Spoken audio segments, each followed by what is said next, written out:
تمہارے دل میں ایک شمع ہے جو جلنے کا انتظار کر رہی ہے۔ تمہاری روح میں ایک خالی پن ہے جو بھرنے کا انتظار کر رہا ہے۔ تم اسے محسوس کرتے ہو کیا نہیں کرتے؟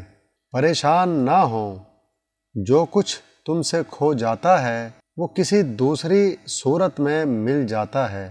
اپنی پریشانیوں کو بھول جاؤ اور صاف دل بنو، آئینے کے چہرے کی طرح جس میں کوئی تصویر نہ ہو۔ اگر تمہارے پاس بہت ہے تو اپنی دولت میں سے دو، اگر کم ہے تو اپنے دل میں سے دو۔ بہار کے موسم میں اگنے والی ہر چیز خزاں تک مرجھا جاتی ہے، لیکن محبت کے پھولوں کا باغ ہمیشہ سرسبز رہتا ہے۔ جب کان غور سے سنتے ہیں تو یہ آنکھوں میں بدل جاتے ہیں، لیکن اگر الفاظ دل کے کانوں تک نہ پہنچیں تو کوئی فائدہ نہیں ہوتا۔ تم اونٹ ہو اور تمہاری سوچ اونٹ کے سوار کی طرح ہے جو اپنے تلخ قابو سے تمہیں ہر سمت میں چلاتی ہے۔ دنیا کی خوشامد اور منافقت ایک میٹھا لقمہ ہے، اس میں سے کم کھاؤ کیونکہ وہ آگ سے بھری ہوئی ہے۔ اس کی آگ پوشیدہ ہے جبکہ اس کا ذائقہ ظاہر ہے، لیکن اس کا دھواں آخر کار نظر آتا ہے۔ اے زبان، تم ایک لامتناہی خزانہ ہو۔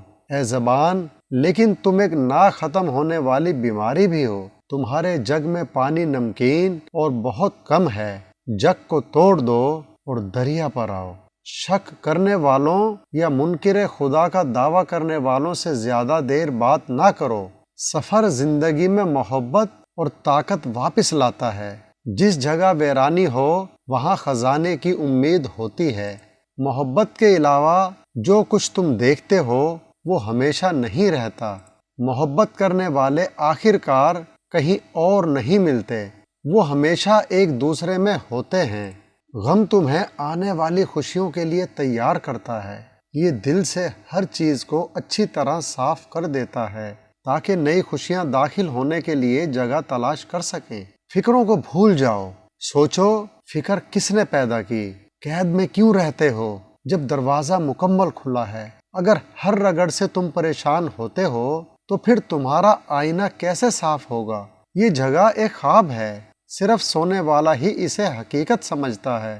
جو چیز تمہیں تکلیف دیتی ہے اس میں تمہارے لیے برکت ہے۔ اندھیرا تمہاری شمع ہے،